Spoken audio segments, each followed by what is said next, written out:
Hay un debate abierto siempre, todavía no liquidado. Seguramente las elecciones del año que viene van a acelerar ese debate sobre por qué Cambiemos, la experiencia Macri, fracasó en el campo de la economía. Toda una corriente dice, sucede o sucedió que no hicimos el ajuste al comienzo como correspondía. El error fue el gradualismo. ¿Y después qué pasó? No, después hicimos el ajuste y por eso perdimos las elecciones. Bueno, en esa contradicción, que es obviamente una incoherencia, está atrapado no solo Juntos por el Cambio, no está atrapado solamente el relato histórico de lo que pasó durante esos 4 años, está atrapada la Argentina.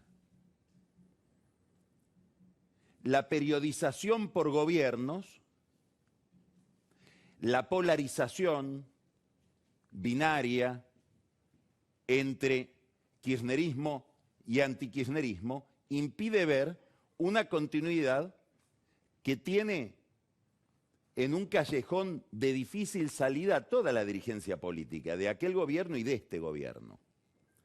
¿Cuál es ese callejón sin salida? Un periodo muy largo de una década de estancamiento, dentro de ese estancamiento una recesión que tiene estribaciones hacia más recesión debido a la pandemia y al manejo que hizo el gobierno de la cuarentena.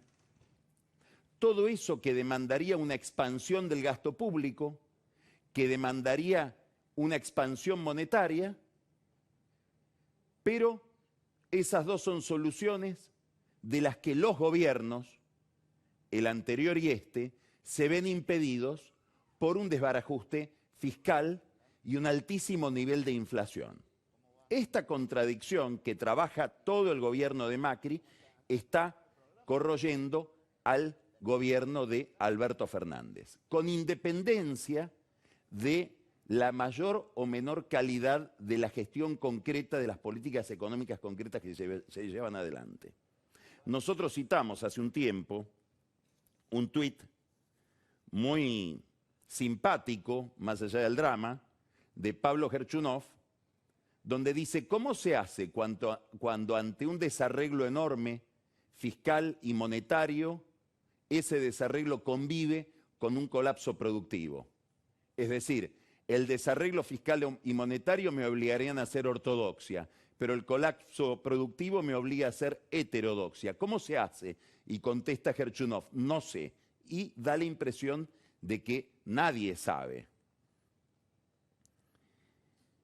En esta encrucijada tan complicada está el gobierno de Alberto Fernández. Si ajusta, se mete más en la recesión y hay que recordar, lo vamos a recordar especialmente al final de esta exposición, que el gobierno de Alberto Fernández fue votado para sacar al país de la recesión. Si no ajusta, el exceso de pesos se va a dólares y entramos en una catástrofe por la vía cambiaria. Esto lo notó el oficialismo. Cuando el dólar estuvo por llegar a 200 pesos, saltó la térmica. ¿Cómo saltó la térmica? De dos maneras. Con una carta de Cristina, podríamos decir que es la primera carta de Cristina, la de ayer de los senadores del bloque oficialista, es la segunda carta de Cristina. Todos sabemos que ellos no escribirían nada que Cristina no les permitiera, e inclusive que Cristina no les dictara. En aquella carta, primera carta de Cristina, Cristina dice, el dólar está por tocar 200 pesos, aclaro que yo no estoy manejando este gobierno, no soy parte de la conducción de la administración. En todo caso, soy la titular de una coalición política, pero el gobierno lo maneja Alberto Fernández. Y si él dice que no puede hacer cosas porque yo no lo dejo, no le crean, se hace el títere. Al mismo tiempo, el otro síntoma de que se había llegado a una situación límite es un giro discursivo muy importante de Martín Guzmán. Martín Guzmán venía diciendo no vamos a hacer un ajuste fiscal. Bueno, si no vas a hacer un ajuste fiscal, quiere decir que el déficit va a ser gigantesco como está visto que va a ser. ¿Qué parte de ese déficit lo vas a financiar con emisión? Por lo tanto, sigo huyendo del peso, el peso va a valer cada vez menos y voy en busca de dólares o de cosas que estén hechas de dólares, como sea. Eso genera una caída de reservas continuada y no había forma de detenerla con medidas que bloquearan la salida de dólares. Había que decir algo respecto de los pesos. Y Guzmán lo dice por primera vez con toda claridad en la reunión que mantuvo hace 3 semanas con los empresarios de AEA. Dicen, miren, la verdad, vamos a un ajuste en serio, que no es el del presupuesto que mandé al Congreso. Ese presupuesto que mandé al Congreso dice que va a haber un déficit de 4,5, yo prometo un déficit inferior a 4 puntos. Probablemente no es solo que lo prometo, es lo que me pide el Fondo Monetario Internacional. Y ahí empieza el ajuste. Un ajuste sobre el ajuste, porque hay un ajuste que lo viene haciendo la realidad. Hay un ajuste laboral, hay un ajuste por la inflación que salta, hay un ajuste por la cuarentena que deja gente sin trabajo, empresas que quiebran. Y otro ajuste que ahora encara el gobierno, con distintas medidas. Se suspende el IFE, se ajustan las jubilaciones, se establece un nuevo cálculo para las jubilaciones, incomodísimo, no solamente porque este gobierno tiene un enorme problema en esa materia como lo tendría cualquier gobierno. Ningún gobierno en el mundo quiere tocar al sector pasivo, porque despierta obviamente ese sector una enorme simpatía, porque hay gente que cuando uno le quita un ingreso no tiene cómo reponerlo, tan sencillo como eso. Pero además en la ANSES está la Cámpora, que se siente especialmente incómoda con este problema. Y hoy sale alguien públicamente a hablar, Claudio Lozano, fue diputado, es un economista muy ligado al sector kirchnerista de los sindicatos, concretamente a la CTA, es director en el Banco Nación de este gobierno, fue un impulsor clave de lo que terminó siendo la estatización de Vicentín, que dice esta fórmula que están impulsando ahora es una fórmula que no tiene en cuenta la inflación. Es decir, va a licuar a los salarios de los jubilados respecto de la inflación. Y eso hay que revisarlo. Lo dicen desde el seno del propio kirchnerismo. Hay otro problema con la ANSES. Se está liquidando el patrimonio de la ANSES. Vamos a ponerlo en términos sarcásticos. El patrimonio de los abuelos, le gustaría decir al gobierno. ¿Por qué? Porque para frenar la suba del contado con liquidación se están rematando los bonos que forman parte de ese patrimonio y se venden a 1/3 de su valor. La diputada Tundis en este caso no llora. Dicho sea de paso, nota al pie de página, es verdad que tiene tantos parientes puestos en el sistema previsional, en el PAMI, etcétera. Es tema para otro día. Y viene el aumento de tarifas o la quita de subsidios. Todo esto es un ajuste clásico que el gobierno tiene que hacer para poder generar una expectativa, no delante del fondo, delante del mercado, delante del público, delante de todos los que tenemos pesos, de que el peso va, por lo menos no se va a seguir deteriorando. Y eso podría, de alguna manera, evitar un colapso por vía de una gran devaluación con todas las consecuencias inflacionarias, recesivas, de deterioro del salario real que tiene una devaluación. Bueno, este curso discursivo de Guzmán y estas medidas que Guzmán empieza a proponer, que seguramente el fondo se las pide antes de firmar porque le dicen queremos ver, porque acá hay una incógnita enorme, y este es uno de los temas de esta noche respecto de quién manda. Genera un malestar alrededor de Guzmán. Un malestar formulado por Cristina Kirchner a través de gestos. Hay que decir algo, de las muchas características que tiene Cristina Kirchner, hay una muy destacada. Es muy probable que sea, desde el 83 para acá, la dirigente política de gran dimensión que más importancia le da al ritual, a lo simbólico, a lo gestual, a la liturgia. Por lo tanto, hay que interpretarle en sus gestos, probablemente más que en sus palabras. Y tuvo dos gestos muy significativos la semana pasada. El primero, por razones seguramente objetivas, justificables, el presupuesto había llegado incompleto a la Cámara de Senadores, devolvió el presupuesto. Se lo devolvió a la Cámara de Diputados. Esa decisión ya se había tomado el día miércoles. Se comunica el jueves, el día que hay que tratar el presupuesto, los senadores dicen, lo aprobamos, pero se lo devolvemos a diputados. No se va a aprobar definitivamente, tiene que volver a la Cámara Baja. El miércoles, cuando ya se había tomado esta determinación, no hubo nadie, un alma piadosa, caritativa, que le diga a Guzmán, no vengas a festejar que se apruebe el presupuesto porque no se va a aprobar. No, le hicieron pasar al ministro de Economía el papelón de ir al Senado a festejar o a participar de una fiesta que no le iban a hacer. La misma semana, con las autoridades o la misión del fondo acá, mirando la escena en la ciudad de Buenos Aires, Cristina recibe a Martín Redrado. Debe haber sido un trago amarguísimo para ella porque a ella la procesan por el dólar futuro con argumentos que dio Redrado. Inclusive no se sabe si se los pidió Bonadío o él fue de buena voluntad a darlos. Y procesaron a Cristina, procesaron a Kicillof, procesaron a Miguel Pelle. Vaya a saber cómo le cayó a Pelle y a Kicillof la reunión de Cristina con Redrado. Redrado, como sabemos, está autocandidateando todo el tiempo para ministro de Economía y tiene también algún impulso de Massa. Quiere decir que en el momento en que está el fondo mirando la escena argentina, Cristina recibe a alguien que podría ser la alternativa al ministro de Economía que está negociando con el fondo. Dos gestos agresivos hacia Guzmán en alguien que, como subrayo, valora la dimensión simbólica de la política más que nadie. Mientras tanto, Máximo Kirchner intenta tapar el ajuste con un dedo, que es mañana el tratamiento. Vamos a hablar después con Alfredo Cornejo, que además de ser presidente del radicalismo y exgobernador de Mendoza, es diputado, el tratamiento del impuesto a la riqueza o el aporte a que tienen que hacer las grandes fortunas. Es un impuesto importantísimo para el líder de la Cámpora en un momento en que su gobierno está proponiendo un ajuste.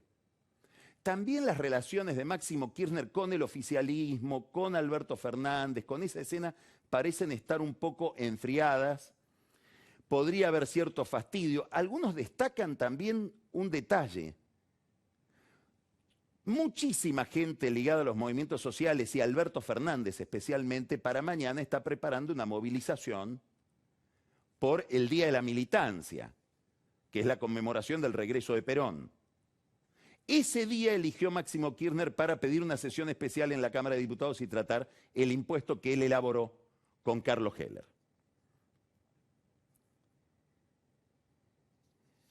Ese impuesto ha sido criticado y sigue habiendo críticas de muchos empresarios, inclusive a alguien tan ligado al empresariado como Ignacio de Mendiguren, presidente del vice, es decir, de un banco oficial de este gobierno, dijo, bueno, sí, está bien el impuesto, pero hay que tener en cuenta también a la inversión, ¿no?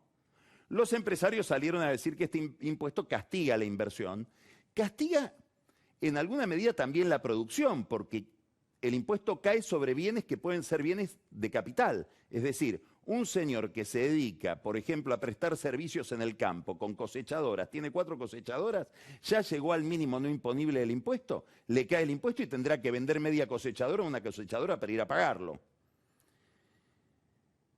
Es decir, castiga la producción.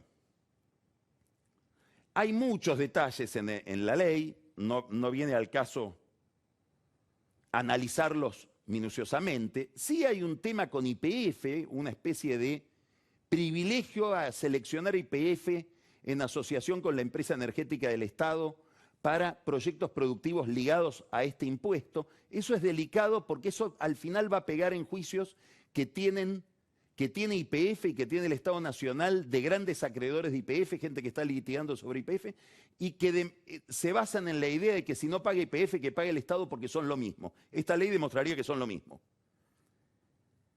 Están tratando de juntar votos en la Cámara de Diputados ahora. ¿Cómo? Bueno, subiendo probablemente el mínimo imponible de 200 a 300 millones de pesos, planteando la posibilidad de que este impuesto se coparticipe. Por eso vienen los votos ya de Córdoba, de Schiaretti, cuya clase productiva se había movilizado en contra de este impuesto, paga un costo, Schiaretti en Córdoba por esta adhesión. Están los que dicen podríamos hacer este aporte solidario a cuenta del IFE. Tiene otras cosas raras, mencioné recién lo de YPF, es un aporte solidario por un solo año, pero se prometen recursos de ese aporte solidario para proyectos productivos en el área de energía. Con las monedas que se junten un año, ¿de qué sirve? ¿O lo van a aplicar todos los años? Porque la solidaridad no vence. Hubo reuniones personales de algunos empresarios importantes. Concretamente, Jorge Brito tuvo 2 reuniones con Máximo Kirchner y 2 reuniones con Carlos Heller. Fracasó en esas reuniones. Fue solo, no fue con su amigo Massa. ¿Por qué? Porque Massa está produciendo algún desencanto justamente por este impuesto en su círculo de amigos empresarios. Bueno, no solamente esas relaciones se están enfriando en el caso de Massa, también en el kirchnerismo lo están mirando con un poco de recelo. Hubo un episodio también muy de detalle, pero importantísimo para el entorno de Cristina y para la propia Cristina, cuando se publicó la dirección de Cristina Kirchner el 12 de octubre, y ellos se quejan porque dicen, publicando la dirección del departamento movilizaban a la gente a hacer un escrache personal. Todo el mundo alrededor del kirchnerismo tuiteó un repudio a esa publicación, menos Massa. Le están revisando el Twitter. Y cuando le revisan la cuenta ven que hay una campaña presidencial en la cuenta de Massa. Viaja a las provincias, viaja al interior, con recursos políticos y económicos que le da el gobierno. O sea que tensiones por todos lados. El problema principal del impuesto de mañana es que es un impuesto. Es decir, en un momento recesivo le quita recursos a la economía privada para dárselos al Estado. Aumenta la recesión. Parece algo de un fiscalismo casi de derecha. Raro en el caso de Máximo Kirchner y Carlos Heller. En esta línea de insatisfacciones que trata de disimular este impuesto a la riqueza, apareció la carta de los senadores. Ayer. Una carta del bloque de senadores peronistas, que como decíamos, es una carta seguramente, es la segunda carta de Cristina, porque ellos no escriben si no es bajo la advocación de Cristina Kirchner y el permiso de Cristina Kirchner, con una larga argumentación muy detallada, que en realidad obedece a una idea central que expuso reiteradamente Alberto Fernández durante la campaña electoral. Y es la idea, Cornejo que está acá se va a reír, de que el fondo en realidad trabajó para Macri, para la reelección de Macri. Si el fondo hubiera trabajado para la reelección de Macri, estaría Macri. Justamente, muchos dentro de Cambiemos se autoflagelan porque dice el fondo, pactamos con el fondo un ajuste, el gobierno no vio el peso electoral de la recesión, fuimos a castigar al que nos vota, justamente a la clase media, y por eso perdimos. Una anécdota. Noviembre del año 2018, en una reunión reservada que tuvo Alfonso Pratgay con Alejandro Werner, que era y es el responsable de Argentina en el fondo, a pesar de que Guzmán no quiere hablar con él. Pratgay le dijo, miren, revisen, estamos hablando de fines del 2018, revisen ya este programa, porque por esta vía ustedes van a ser los responsables del regreso de Cristina. O sea que había alguna visión dentro de Juntos por el Cambio, lo podemos hablar después con Cornejo, más allá de que puede ser un poco ocioso hacer historiografía, de que justamente este programa no trabajaba para Macri, trabajaba en términos político-económicos para Cristina.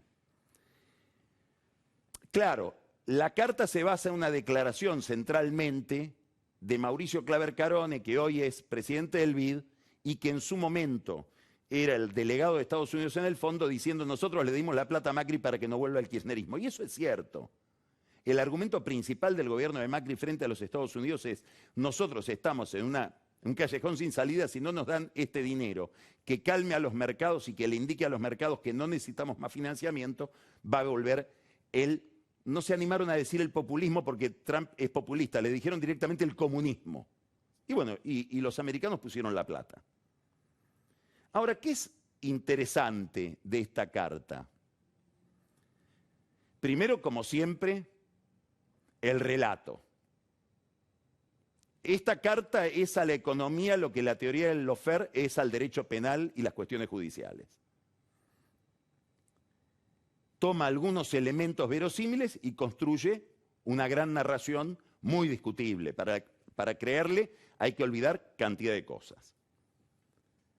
Por ejemplo, sostiene que entre 2013 y 2015 la Argentina creció al 5%. Es verdad, promedio, porque crecía al 8 y 9% en los buenos años de Néstor Kirchner, y después con Cristina Kirchner, a partir del 2009-2010, empezó un estancamiento que dura hasta hoy, e inclusive recesión.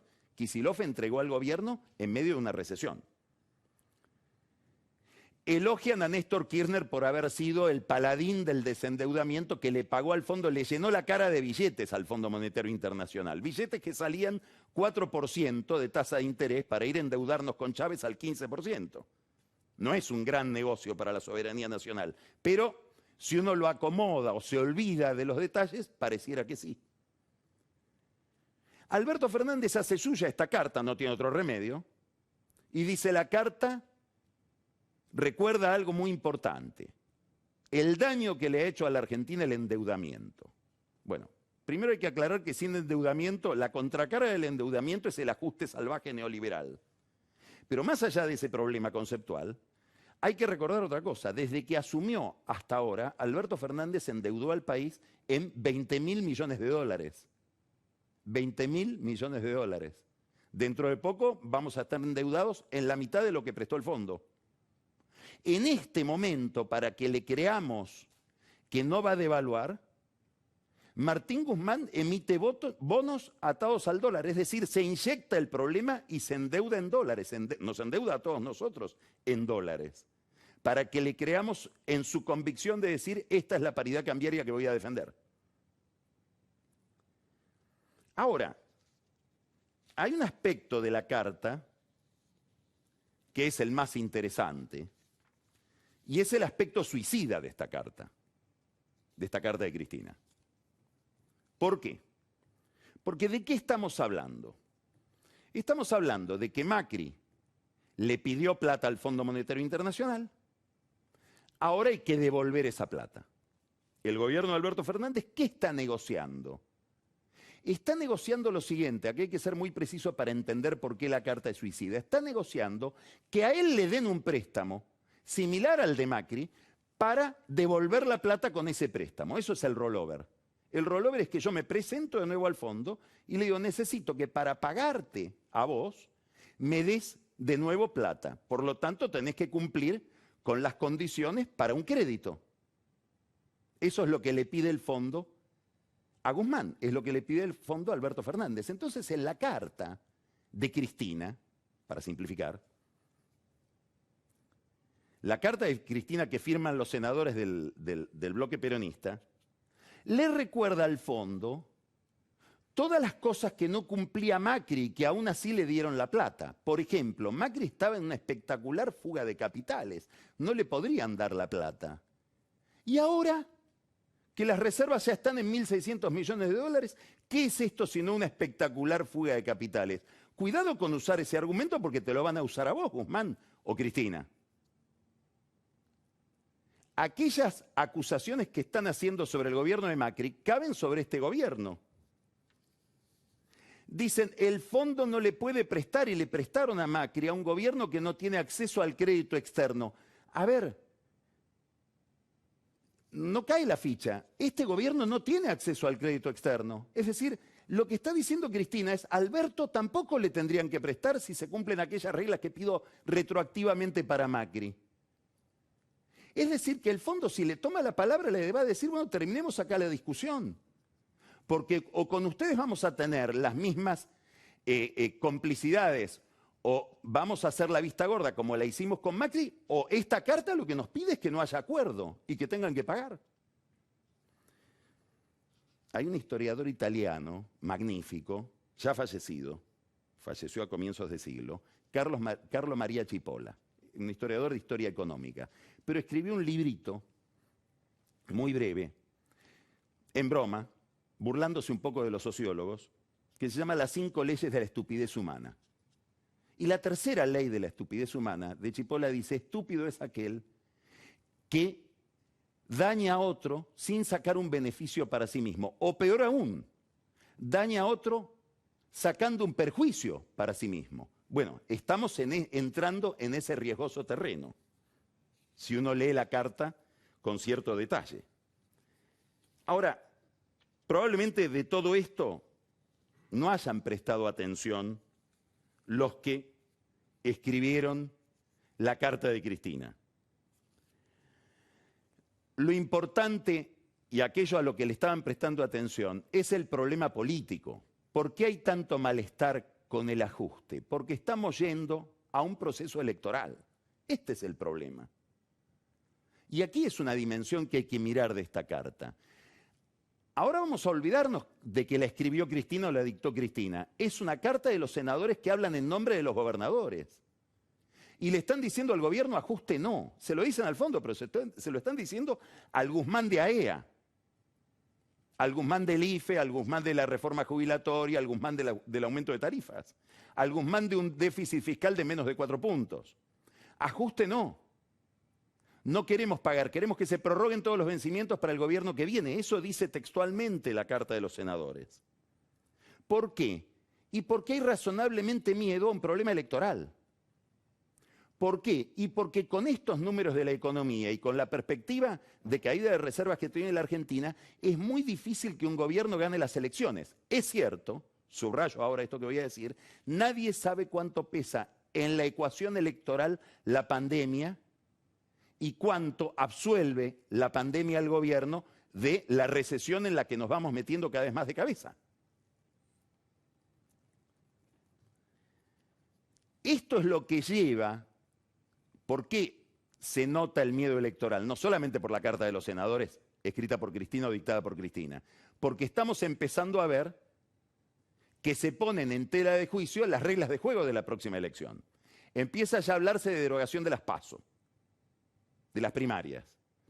Obviamente con el argumento de que se gasta mucho y de que de tanto tocar boletas nos podemos contagiar todos.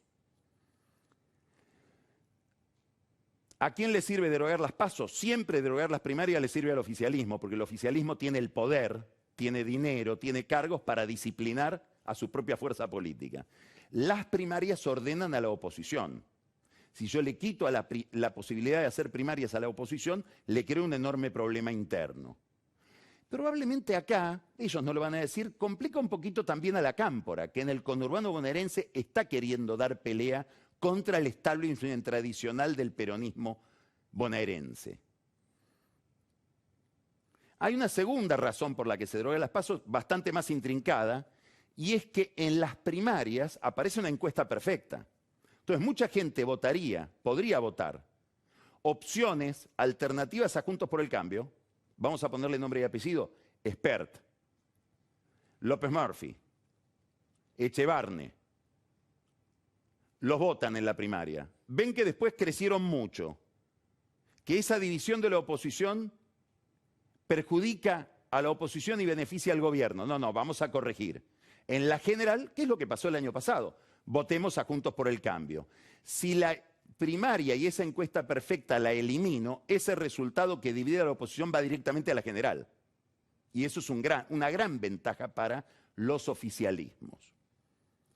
La segunda medida que estamos viendo que está en discusión es que en cualquier momento va a aparecer un juez que va a decir esto de prohibir la reelección de los intendentes de los intendentes de la provincia de Buenos Aires, eso de prohibir las reelecciones es inconstitucional. Y nadie va a decir nada.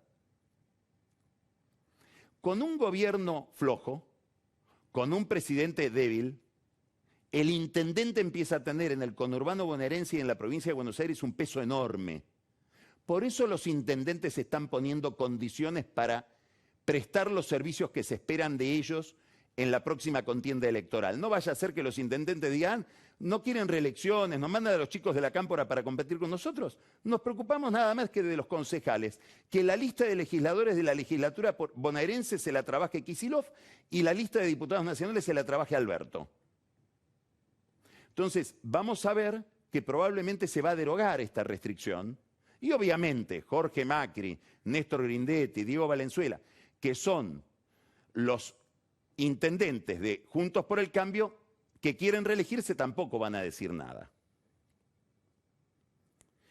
En este contexto hay que mirar la incorporación de Ferraresi, de Jorge Ferraresi, que es un viejo lobo de mar del conurbano, del PJ del conurbano bonaerense. Se lo comió nada menos que a Cacho Álvarez, a Baldomero Álvarez, el clásico intendente de Avellaneda, palabras mayores, muy ligado al kirchnerismo, tan ligado al kirchnerismo que probablemente Ferraresi haya sido el hombre que más obra pública recibió de José López. ¿Se acuerda de José López? 9 millones de dólares, una ametralladora convento. Bueno, gran beneficiario de Ferraresi. Ahora le dan hábitat, porque hay que pagarle a la mesa de los intendentes.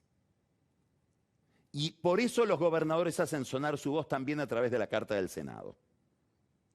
Todo esto tiene, este componente de temor electoral, un matiz muy especial, por decir matiz que es una palabra suave, en Cristina, que quiere resolver sus problemas judiciales y que sabe y cree que los temas judiciales son cuestiones de relaciones de poder, como ella misma dice.